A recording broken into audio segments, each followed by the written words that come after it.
Jaiguruji Maharaj, Shukranaguruji Maharaj, with folded hands and gratitude in my heart, I bow to the lotus feet of a beloved Guruji. With his divine grace and due permission, let us immerse ourselves in the nectar of the holy Shivpuran.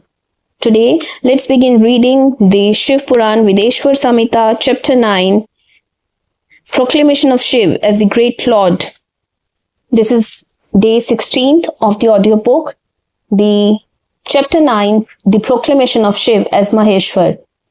Nandikeshwar said, in the meantime, Brahma and Vishnu had been standing silently on either side of the Lord with the palms joined in reverence.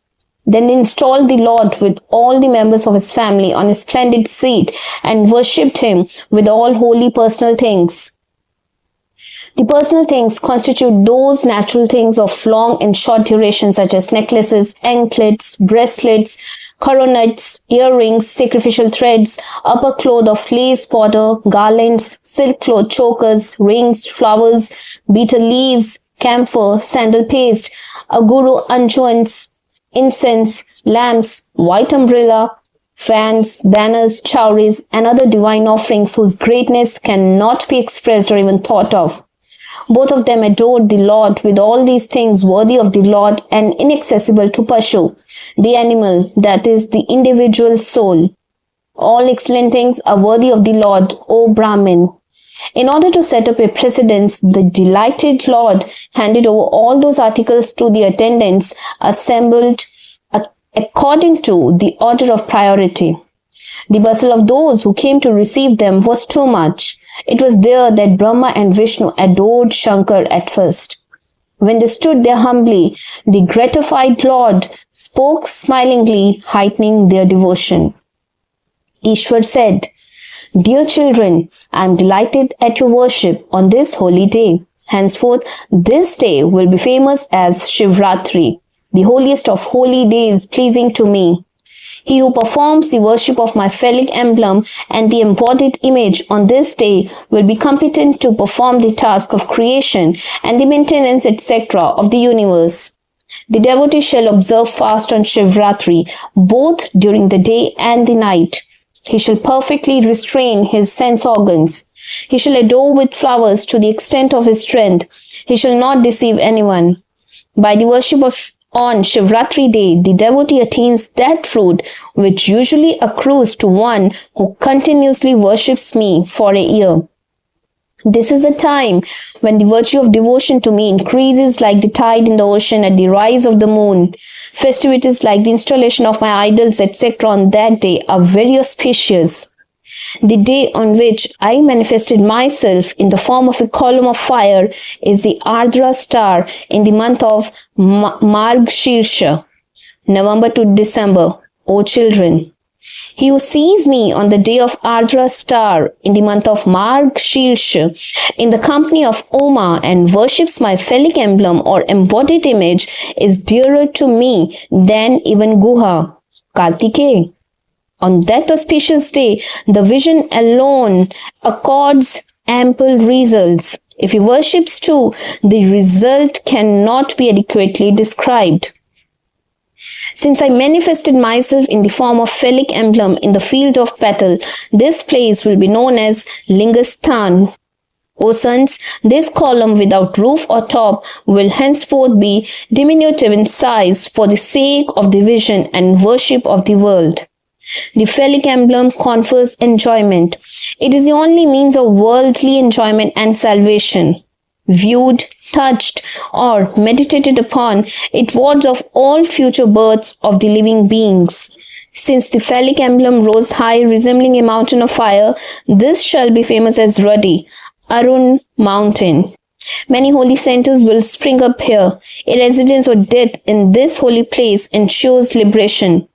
The celebration of chariot festivals, the congregation of devotees, the presentation of ordinary as well as sacrificial gifts and offering of prayers at this place shall be millionfold efficacious. Of all my sectors, this sector shall be the greatest. A mere remembrance of me at this place shall accord salvation to all souls. Hence this sector shall be greater than all other sectors, very auspicious, full of all sorts of welfare and according salvation to everyone. Worshipping me in my supreme phallic form at this place and performing the other sacred rites shall accord the 5 types of salvation: Salokya, Samipya, Sarupya, Sarsti, and Sayujya. May all of you achieve all your cherished desires. Nandikeshwar said, thus blessing Brahma and Vishnu, who had been made humble, the Lord resuscitated by his nectar-like power all the soldiers of the 2 deities that had been killed in the battle before, and spoke to them in order to remove their foolishness and mutual enmity. I have 2 forms, the manifest and the unmanifest. No one else has these 2 forms, hence all else are non-Ishwars. Dear sons, first in the form of the column and afterwards in this embodied form, I have expounded to you my formless Brahmahood and embodied Ishhood. These 2 are present only in me and not in anyone else. Hence no one else, not even you 2, can claim Ishatva, Ishhood. It is out of your ignorance of this fact that you were swept away by your false prestige and pride of being Ish, surprising as it is. I rose up in the middle of the battlefield for quelling the same. Cast off your false pride. Fix your thought in me as your Lord. It is out of my favor that all the objects in the world are illuminated. The statement of the preceptor is the reminder and the authority on all occasions. The secret truth of Brahman I am revealing to you out of love. I am the Supreme Brahman. My form is both manifest and unmanifest in view of my Brahmahood and Ishwaratva. My duty is blessing, etc.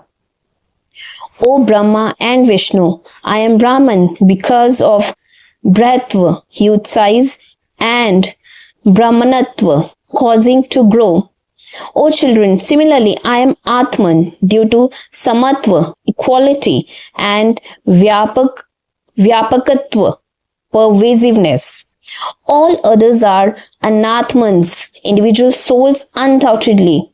There are 5 activities in respect of the universe beginning with Anugraha, liberation, and ending with Sarga, creation. Therefore, these activities devolve on me because I am Ish and not on anyone else.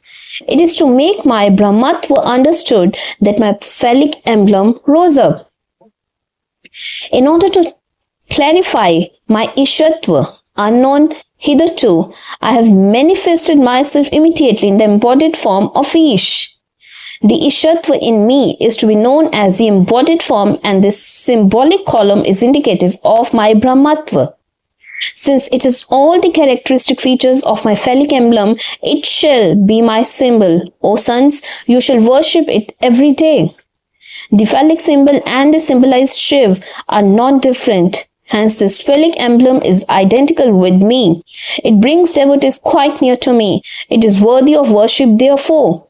O dear sons, if phallic emblem of this sort is installed, I can be considered installed, though my idol is not installed. The result of installing the phallic emblem is the attainment of similarity with me. If a second phallic emblem is installed, the result is union with me. The installation of the phallic emblem is primary and that of embodied idol is secondary. A temple with the embodied idol of Shiva is unfructuous if it has no phallic image. With this, I would like to conclude today's chapter. First and foremost, I would like to seek forgiveness from our beloved Guruji Maharaj for the mistakes in the narration of this divine chapter. I would also like to seek forgiveness from each and every one of you for the same, and would like to invite you to the reading of next divine chapter from the holy Shiv Puran. Thank you, Guruji, for everything. Thank you each and every one of you.